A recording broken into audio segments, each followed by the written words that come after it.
నమస్తే, welcome to our voice. నేను journalist నవత. నరేంద్ర మోదీ ఈరోజు భారతదేశంలో ఎన్నికలకు ఫేస్. నిజంగా కూడా మోదీ ఎన్నికలు అంటున్నారు దేశవ్యాప్తంగా. ఇలా చెప్పడంలో ఎలాంటి అతిశయోక్తి లేదు. అయితే అలాంటి నరేంద్ర మోదీ కాంగ్రెస్ పార్టీకి సంబంధించి చేసిన వ్యాఖ్యలపై కాంగ్రెస్ నాయకులు తలలు పట్టుకున్నారట. ఏం సమాధానం చెప్పాలో అర్థం కాకుండా ఉండిపోయారట. ఇవే వ్యాఖ్యలు ఇంకెవరైనా చెప్తే ఏమో కానీ నరేంద్ర మోదీ లాంటి ఒక వ్యక్తి మాట్లాడటంతో ఏం సమాధానం చెప్పాలో తెలియక అది నిజమే కదా అని తలలు పట్టుకొని సైలెంట్ అయిపోయారట. అసలు ఏం మాట్లాడారు, ఎక్కడ మాట్లాడారంటే ఒక టీవీ ఛానల్ ఇంటర్వ్యూలో మాట్లాడారట. దానికి సంబంధించిన ఆర్టికల్ని మీ ముందుంచే ప్రయత్నం చేస్తా. కాంగ్రెస్ పార్టీ కనీసం 50 పార్లమెంటు స్థానాలను కూడా గెలవలేదని ప్రధాని నరేంద్ర మోదీ విస్పష్టంగా తెలియజేశారు. వేరెవరో ఈ వ్యాఖ్యలు చేసి ఉంటే వాటికి అంత ప్రాముఖ్యత వచ్చేది కాదు. కానీ స్వయంగా ప్రధాని నరేంద్ర మోడీ ఈ వ్యాఖ్యలు చేయడంతో ఈ వ్యాఖ్యలకు అధిక ప్రాధాన్యత ఏర్పడింది. ప్రస్తుతం దేశంలో పార్లమెంట్ ఎన్నికలు జరుగుతున్న సంగతి తెలిసిందే. ఈ క్రమంలో ఒక టీవీ ఛానల్కి ఇచ్చిన ఇంటర్వ్యూలో ఆయన మాట్లాడుతూ ఇంతకు ముందు కాంగ్రెస్ పార్టీ 50+ స్థానాల్లో విజయం సాధించింది. కానీ ఇప్పుడు జరుగుతున్న ఎన్నికలలో కాంగ్రెస్ పార్టీ కనీసం 50 సీట్లు కూడా గెలవలేదు. ఈసారి కూడా కాంగ్రెస్ పార్టీ ప్రధాన ప్రతిపక్ష హోదాను కోల్పోబోతోంది అంటూ నర్మగర్భ వ్యాఖ్యలు చేశారు. అయితే ప్రధాని మోడీ వ్యాఖ్యలకు ఏం సమాధానం ఇవ్వాలో తెలియక కాంగ్రెస్ నాయకులు తలలు పట్టుకుంటున్నారు.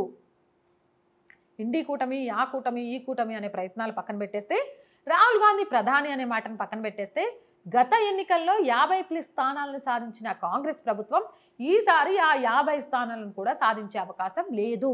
ఇది క్లియర్ కట్ అని నరేంద్ర మోదీ చెప్పడంతో ఒక్కసారి షాక్ అయ్యారట. చాలా బాహాటంగానే ఈ విషయాన్ని చెప్పారట.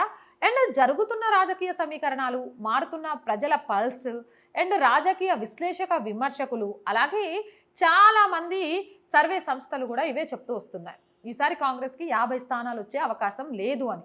దానికి అనేక రీజన్స్ చెప్తున్నాయి. రామ్లల్లా విగ్రహ ప్రతిష్టను వ్యతిరేకించటం, అలాగే మేనిఫెస్టో తయారు చేసే విధానం అండ్ రిజర్వేషన్ల మార్ఫింగ్ వీడియోలో ఇండి కూటమి ముఖ్యంగా కాంగ్రెస్ హస్తం ఉంది అంటూ బయటికి రావడం అండ్ దీంతో పాటు ఉచితాలకు పెద్దపీట వేస్తూ ఎక్కడైతే కాంగ్రెస్ గవర్నమెంట్ వచ్చిందో ఆ రాష్ట్రాల్లో ఇప్పటికే కాంగ్రెస్ మీద వ్యతిరేకత రావడం, ఈ ఉచితాల మీద ఇంత పెద్ద దెబ్బ వల్ల కూడా మళ్ళీ ఉచితమని ప్రజలను మభ్యపెట్టే ప్రయత్నం చేస్తూ ఒక అబద్ధపు ప్రాపగండాన్ని ప్రచారం చేస్తుందనే విషయాన్ని తెలియడం, ముఖ్యంగా సోనియా గాంధీ ప్రత్యక్ష ఎన్నికల నుంచి తప్పుకోవడం, రాహుల్ గాంధీ వైనాడులో నామినేషన్కి వెళ్ళేటప్పుడు కాంగ్రెస్ జెండాను పట్టుకోలేకపోవడం, అలాగే వైనాడులో మిత్రపక్షంతోనే బరిలోకి దిగడం, అలాగే అమేఠీలో బరిలోకి దిగినా పెద్దగా అక్కడ ప్రచారం చేయకపోవడం, అలాగే కాంగ్రెస్ పార్టీకి సంబంధించి చాలామంది సీనియర్లు పార్టీని వీడుతూ కాంగ్రెస్ ప్రభుత్వం దేశానికి ముఖ్యంగా సనాతన ధర్మానికి వ్యతిరేకం అనే విషయాన్ని చెప్పడం, ఇవన్నీ కూడా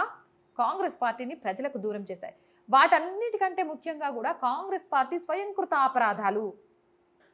జై పాకిస్తాన్ నినాదాలు చేసిన రాజ్యసభ సభ్యుడి మీద, అంటే రాజ్యసభ సభ్యుడు అనుచరులు చేస్తే ఆ అనుచరులను అరెస్ట్ చేశారే తప్ప రాజ్యసభ సభ్యుడి మీద ఎలాంటి యాక్షన్ తీసుకోలేదు. ఈరోజు కలర్ని బట్టి భారతదేశంలో ప్రజలను విభజిస్తూ ఉంటే అలాంటి నాయకుల మీద మాట్లాడట్లేదు, అలాగే సంపద విభజన గురించి మాట్లాడట్లేదు, అలాగే అబద్ధపు ఫేక్ వీడియోల ద్వారా ప్రచారం చేస్తూ ముందుకు వెళుతోంది. అలాగే న్యాయ జోడో యాత్రకు 200 మిషనరీలు సహాయం చేశాయి అంటూ వస్తున్న సోషల్ మీడియా వార్తల్ని ఖండించలేకపోతున్నారు. అలాగే అన్నమలై లాంటి వ్యక్తి రాహుల్ గాంధీ వేసుకున్న టీషర్ట్ కాస్ట్ గురించి చెప్తున్నప్పుడు ఖండించలేకపోతున్నారు. ఒక విజన్ లేని నాయకుడు, ఫస్ట్ ఒక ప్రాపర్ ఎజెండా లేదు ఇండి కూటమికి, కాంగ్రెస్కి. అసలు ఖర్గే లాంటి వాళ్ళు ఒక ఏఐసిసి హోదాలో ఉండి ఏం మాట్లాడుతున్నారో అర్థం కావట్లేదు. ఇలా స్వయంకృత అపరాధాలు కూడా కాంగ్రెస్ పార్టీ ఎన్ని సీట్లను గెలుచుకోబోతుందో చెప్తే, ఇదే ఒక మీడియా ఛానల్లో ఒక సాధారణ వ్యక్తితో చెప్తే ఏదో ఒక చిన్న కౌంటర్ ఇవ్వడానికి ప్రయత్నం చేసేవాళ్ళు. కానీ అక్కడ మాట్లాడింది ఎవరు? ప్రధాని నరేంద్ర మోదీ. ఆయన ఇంకా మాట్లాడిన తర్వాత కౌంటర్ ఏమి ఇవ్వగలుగుతారు? వాస్తవ పరిస్థితులు తెలుస్తున్నాయి. ఆ పరిస్థితులనే నరేంద్ర మోదీ ఇంటర్వ్యూలో మాట్లాడారు. ఈ నేపథ్యంలో ఏం చేస్తారు? అరెచ్చి అని తలలు పట్టుకోవడం తప్ప ఇలా అయిపోయింది కాంగ్రెస్ పరిస్థితి అంటున్నారు. మరి మీరేమంటారు? కామెంట్ సెక్షన్లో పెట్టేయండి. మోర్ వీడియోస్ కోసం మన ఛానల్ వెంటనే సబ్స్క్రైబ్ చేయండి. ఈ వీడియో నచ్చిందా? లైక్ చేయండి, షేర్ చేయండి, సపోర్ట్ చేయండి. ఫస్ట్ సబ్స్క్రైబ్ చేశారా లేదా చూడండి. చేయకపోతే వెంటనే చేసేయండి అండ్ సపోర్ట్ చేయండి. సపోర్ట్ చేయాలి అంటే జాయిన్ అనే బటన్ కనిపిస్తుంది. సబ్స్క్రిప్షన్ పక్కనే 1 to 5 లెవెల్స్ ఉంటాయి. లేదా స్క్రీన్ మీద గూగుల్ పే, ఫోన్పేతో పాటు అకౌంట్ డీటెయిల్స్ ఉంటాయి. ఏదో ఒక రూపంలో సపోర్ట్ చేయండి మన ఛానల్కి. మీ అందరి సపోర్టే ఈ ఛానల్ని ముందుకు నడిపిస్తుంది అనే విషయాన్ని గుర్తుపెట్టుకోండి. దీంతో పాటు వ్యాపార ప్రకటనల కోసం కూడా మన ఛానల్ని సంప్రదించవచ్చు. 8328500576 ఈ నెంబర్కి కాల్ చేసి మీ వ్యాపార ప్రకటనలతో మీ వ్యాపార రంగాన్ని విస్తరించుకోవడంతో పాటు మన ఛానల్కి సపోర్ట్గా నిలవచ్చు. Please subscribe our channel, support our channel. Jai Bharat.